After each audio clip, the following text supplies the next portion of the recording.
ॐ गणेशाय नमस्तुभ्यं विघ्ननाशाय धीमते धनं देहि यशो देहि सर्वसिद्धिं प्रदेहि मे गजवक्त्राय वीराय शूर्पकर्णाय भास्वते विघ्नं नाशय मे देव स्थिरां लक्ष्मीं प्रयच्छ मे एकदन्ताय शान्ताय वक्रतुण्डाय श्रीमते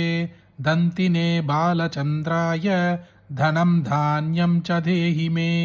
महाकायाय दीर्घाय सूर्यकोटिप्रभाय च विघ्नं संहर मे देव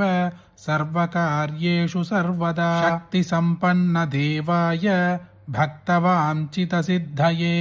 प्रार्थनां शृणु मे देव त्वं मे भवधनप्रदः नमस्ते गणनाथाय सृष्टिस्थितिलयोद्भव